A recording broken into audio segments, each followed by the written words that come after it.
This is a study on the history of prophecy. It looks at the three foundational methods of prophetic interpretation. We also look at their stability as they are diametrically opposed. I pray the Lord will convict your heart and bless your ears during the course of this study. In the late 16th century, amid the turbulence of the Counter-Reformation, a new school of prophetic interpretation arose. It was called Futurism, and it represented a radical departure from centuries of historicist consensus. For the Church Fathers, medieval commentators, and Protestant reformers, prophecy unfolded as a continuous stream across history. Futurism broke this chain, projecting nearly all fulfillment into a concentrated period at the end of the age. This dramatic shift was not accidental. It emerged in Salamanca through the Jesuit Francisco Ribera, whose 1590 commentary reimagined the Apocalypse of John. The Antichrist, he declared, was no system but a single future tyrant. Ribera's Antichrist would rule for 3.5 literal years, rebuild a temple in Jerusalem, and unleash persecution before the second coming of Christ. This vision sharply deflected the Reformers' charges against the papacy. By pushing the Antichrist into the future, Futurism shielded Rome from prophetic indictment. It was not mere speculation, but a weapon in the struggle between Catholic apologists and Protestant reformers. Over centuries, this reinterpretation passed through distinct phases: its Jesuit birth in the 1500s, Protestant adaptations in the 18th and 19th centuries, and its mass popularization through dispensationalism in the 20th century. From the dawn of the Reformation, men like Martin Luther, John Calvin, and John Knox spoke with one voice. They identified the papal office as the little horn of Daniel, the man of sin in Thessalonians, and the beast of Revelation. This historicist view placed prophecy across the entire Christian age, climaxing in the papacy's spiritual and political power. For Protestants, history itself testified that Rome fulfilled these signs. But the Counter-Reformation demanded a reply. Catholic apologists sought to break the link between prophecy and the papacy by pushing the Antichrist into a distant future, safely beyond the present. The architect of this new scheme was Francisco Ribera, a Jesuit scholar in Salamanca. In 1585, he published his commentary on the Apocalypse, dedicating it to the Pope. Ribera's bold interpretation assigned Revelation chapters 4 through 19 to a literal 3.5-year period just before the end of the world. The Antichrist was no longer a system, but one future man of immense power. This figure would arise from a revived Roman Empire, rebuild the temple in Jerusalem, abolish Christianity, and persecute the saints. In a single stroke, centuries of prophetic application to the papacy were erased. Ribera's views gained strength through Cardinal Robert Bellarmine, whose disputations became the cornerstone of Catholic defense against Protestant prophecy. Yet for 2 centuries, Futurism remained largely confined to Rome. Only in the late 18th and 19th centuries, through new theological exchanges and geopolitical shifts, would Futurism resurface in Protestant thought, a development that would transform the modern church. At its heart, Futurism rests on a single conviction: that most of the prophecies in Daniel and Revelation have not yet been fulfilled. Instead, they are reserved for a brief, catastrophic end-time period just before Christ's return. The first pillar is the gap theory in Daniel's 70 weeks. The 69th week ends with Christ's first coming, but the 70th is separated by a long parenthesis, the church age, and projected into the future. The second pillar is a literal, personal Antichrist. Not a system or dynasty, but a single charismatic world ruler, political and religious, who will dominate during the final tribulation. The third is a rebuilt temple in Jerusalem. This Antichrist will desecrate the sanctuary, revive sacrificial worship for a time, then abolish it and turn on the faithful. The fourth is the doctrine of a 7-year tribulation, divided into 2 halves. The latter half, known as the Great Tribulation, brings intensified persecution, divine judgments, and global upheaval. Finally, Futurism climaxes in Armageddon and a visible second coming. Christ returns personally, overthrows the Antichrist, and establishes a literal millennial kingdom on earth. These ideas did not remain in Catholic scholarship alone. Over time, Protestant voices revived Ribera's framework, reshaping it for new audiences. Manuel de Lacunza, a Chilean Jesuit writing under a Jewish pseudonym, set the stage in 1812 by placing Futurism in a premillennial context, with a restored Israel and a final tribulation. Edward Irving, the fiery Scottish preacher, translated Lacunza's work into English in 1827, fueling apocalyptic urgency in Britain's prophecy conferences. Samuel Rafi Maitland, an Anglican scholar, further challenged historicist readings and promoted the concept of a future, personal Antichrist, opening the door for academic acceptance. John Nelson Darby then built upon these threads, creating a full dispensational system with the pre-tribulation rapture as its centerpiece. His influence spread through the Plymouth Brethren and beyond. Through figures like William Kelly and C.I. Scofield, Futurism became embedded in Protestant theology. Scofield's reference Bible, with its dispensational notes, would ensure Futurism's reach across the English-speaking world. Behind it all lay a forgotten origin. These frameworks had been forged not as neutral interpretations, but as weapons of the Counter-Reformation designed to draw prophecies far away from Rome. By the close of the 19th century, three rival schools of prophetic interpretation stood in stark contrast: historicism, preterism, and futurism. Each claimed scripture, but each told a very different story. Historicism, the method of the Reformers, saw prophecy unfold progressively through history. Daniel and Revelation traced a continuous timeline from ancient empires to the papal throne. Preterism, pioneered by the Jesuit Luis de Alcazar, placed prophecy in the distant past.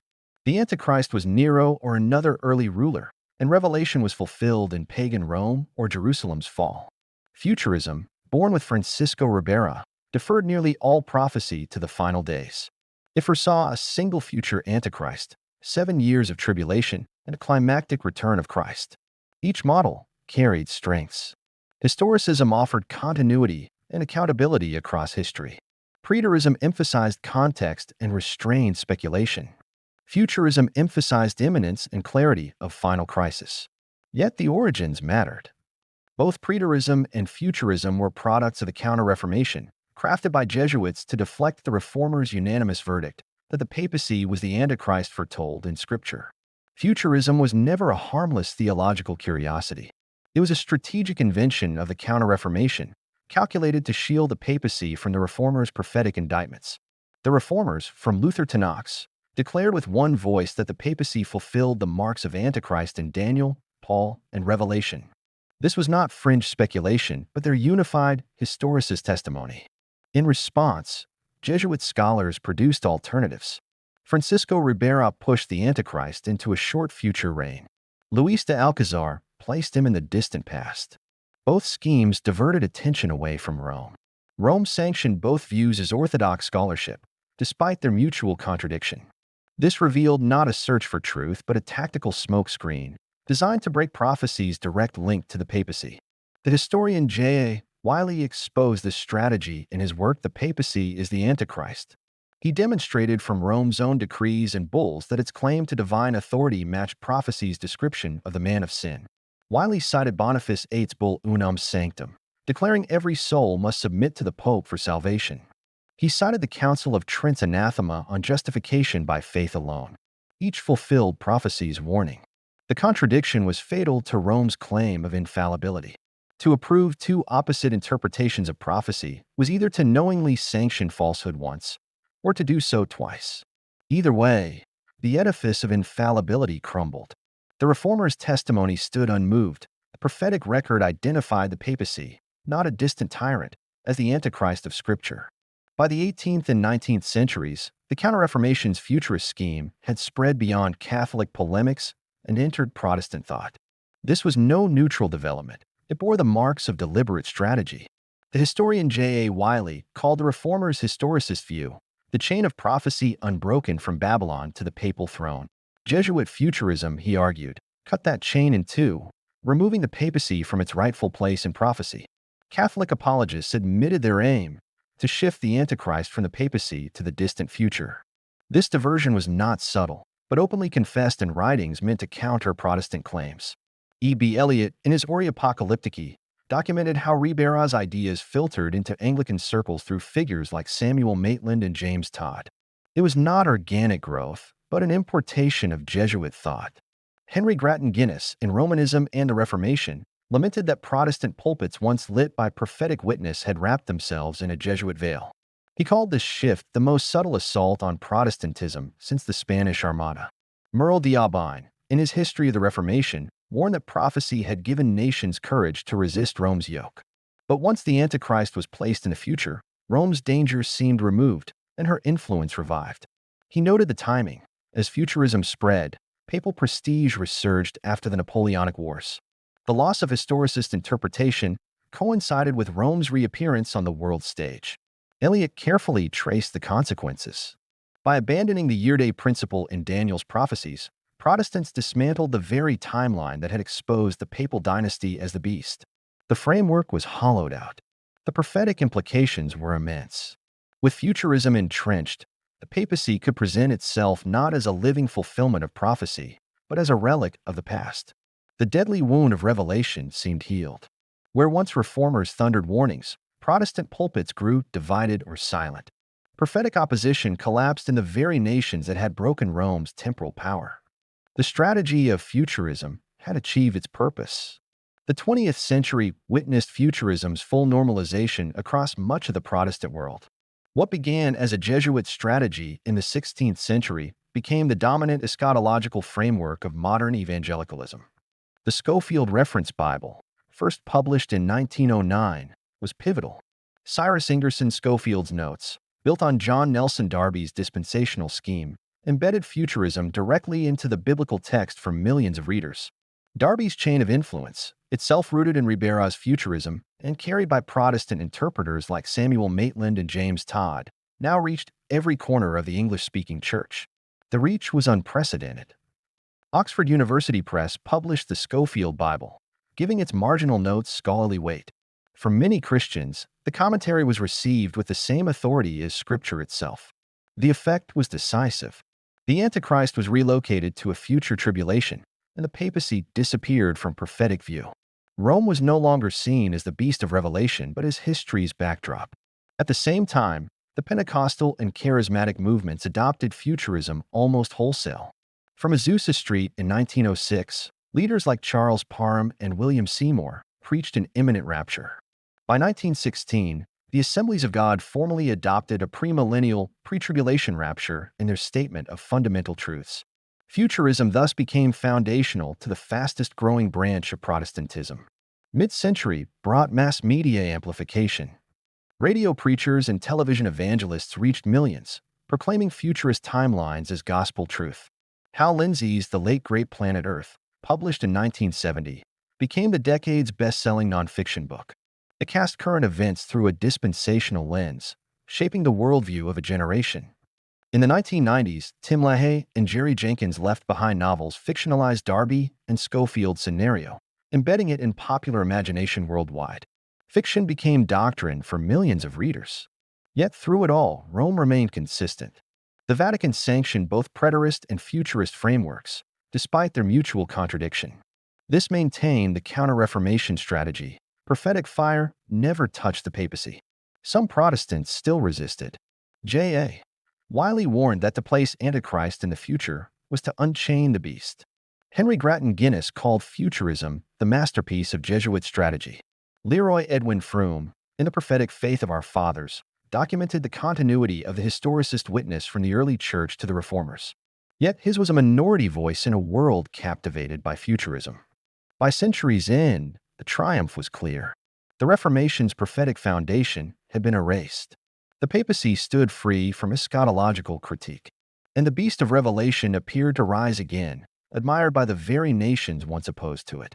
By the late 19th and throughout the 20th century, Jesuit Futurism had achieved near monopoly in Western Christianity.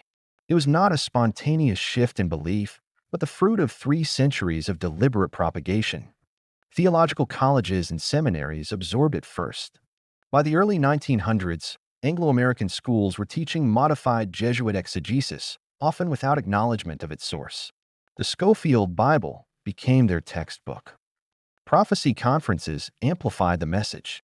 The Niagara Conferences and later gatherings presented Ribera's model, now anglicized, as the so-called literal method of interpretation. Publishing networks carried it further. Clarence Larkin's charts, prophecy tracts, and illustrated guides gave the futurist model visual authority, making it accessible to lay readers across the globe. The Vatican, once fiercely combative, shifted to tacit endorsement. Its silence on futurism spread in Protestantism signaled strategic approval. Rome knew the scheme dismantled the historicist charge that identified the papacy as Antichrist. Historian J.A. Wiley observed that by redefining Antichrist as a future figure, Rome was permitted to stand in the present as innocent of prophecy's charge, though the charge had never been lifted. Geopolitical catalysts fueled Futurism spread. The rise of Christian Zionism in the late 19th century dovetailed with futurist expectations of a restored temple in Jerusalem. The World Wars, the founding of Israel in 1948, and the Cold War ignited apocalyptic speculation. Futurist interpretation seemed to explain headlines, and its grip tightened on popular imagination. Meanwhile, the ecumenical movement found futurism useful. By removing the papacy from prophecy's spotlight, it cleared the way for Catholic-Protestant cooperation after Vatican II. By the end of the 20th century, the result was a complete eschatological realignment. Historicism, once the unifying voice of the reformers, was reduced to scattered minorities. Preterism lingered in academic enclaves. Futurism reigned supreme. It was no longer seen as Jesuit innovation but rebranded as the biblical view.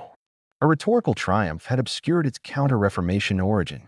Yet the irony remained. An institution claiming infallibility had sanctioned mutually exclusive prophetic schemes, first historicism, then preterism and futurism, without ever renouncing the former. By its own claim, this should be impossible. Yet history records it plainly. Doctrine shifted not for truth, but for strategy. By the late 19th and early 20th centuries, Francisco Ribera's once foreign scheme had been fully absorbed into Protestant theology. This was not the organic fruit of exegesis, but the long harvest of Jesuit counter-strategy. Historians such as J.A. Wiley and E.B. Elliott documented how early Protestant expositors had unanimously rejected futurism as alien to prophecy. Yet through steady infiltration, it came to dominate the seminaries. John Nelson Darby's dispensational system became the vehicle. By projecting the Antichrist to the end of the age, he neutralized the reformers' witness against the papacy and reset the prophetic clock. Through Darby's disciples like William Kelly and through Schofield's reference Bible, futurism crossed denominational lines. Seminaries once steeped in historicist exposition now trained ministers in Jesuit-devised timetables. This was not mere theology. By the mid-20th century, futurism had entered politics. Christian Zionism, rooted in Darby's system, reshaped views of Israel and the Middle East, influencing foreign policy itself. Prophecy conferences framed global events through futurist timelines. Wars, revolutions, and the state of Israel were all declared signs of the end, cementing futurism as the lens through which Protestants interpreted history. Mass media amplified the shift. Hal Lindsey's The Late Great Planet Earth sold millions, while Tim LaHaye's Left Behind novels dramatized dispensational prophecy, embedding it into popular culture worldwide. The repetition of this narrative created an impression of inevitability. Historicist interpretation, once the unanimous stance of the reformers, was now portrayed as fringe or outdated. But the irony was profound. Rome, which claimed infallibility, had once endorsed historicism, only to later sanction preterism and futurism, contradictory systems, yet each strategically useful in deflecting prophecy from the papacy. Wiley demonstrated from Rome's own records that this was not accident but design.